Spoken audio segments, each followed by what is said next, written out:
ఉయ్యాల జంపాల మూవీతో మన టాలీవుడ్ ఎంట్రీ ఇచ్చిన రాజ్ తరుణ్ గారు తక్కువ టైంలోనే హీరోగా తనకంటూ మంచి గుర్తింపు తెచ్చుకున్నారు. అయితే రాజ్ తరుణ్ గారు తన కెరీర్లో పలు మూవీస్ని రిజెక్ట్ చేశారు.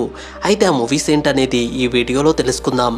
అంతకంటే ముందుగా మీరు ఇదే మొదటిసారి మన వీడియో చూడటం అయితే ఈ వీడియోకి ఒక లైక్ చేసి మన ఛానల్ని సబ్స్క్రైబ్ చేసుకోండి. నెంబర్ 1 ట్యాక్సీ వాలా.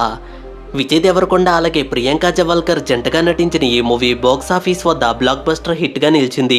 నిజానికి ఈ మూవీలో హీరోగా రాజ్ తరుణ్ గారిని అనుకున్నారట. ఈ మూవీ స్టోరీని రాజ్ తరుణ్ గారికి వినిపించగా రాజ్ తరుణ్ గారికి ఈ మూవీ స్టోరీ అయితే నచ్చిందట. కానీ రాజ్ తరుణ్ గారికి హర్రర్ మూవీస్లో నటించడం అంతగా ఇష్టం ఉండదట. అందుకని చెప్పి ఈ మూవీకి నో చెప్పారు. ఆ తర్వాత ఈ మూవీని విజయ్ దేవరకొండ గారు చేసి బ్లాక్ బస్టర్ హిట్ని సొంతం చేసుకున్నారు. నెంబర్ 2 శతమానం భవతి. శర్వానంద్ గారు అలాగే అనుపమ పరమేశ్వరన్ గారు జంటగా నటించిన ఈ మూవీ ఎటువంటి అంచనాలు లేకుండా రిలీజ్ అయ్యి బాక్స్ ఆఫీస్ వద్ద బ్లాక్ బస్టర్ హిట్గా నిలిచింది.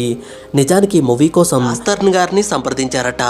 కానీ రాజ్ తరుణ్ గారు ఆ టైంలో వరుసగా 3 సినిమా షూటింగ్లలో బిజీగా ఉండడంతోనూ అందులోనూ దిల్ రాజు గారు ఈ మూవీని సంక్రాంతి టైంలోనే రిలీజ్ చేస్తామనడంతో రాజ్ తరుణ్ గారు డేట్ సజెస్ట్ కాకపోవడం వలన ఈ మూవీని వదులుకున్నారు. ఆ తర్వాత పాత్రలో శర్వానంద్ గారు నటించి బ్లాక్ బస్టర్ హిట్ ని సొంతం చేసుకున్నారు.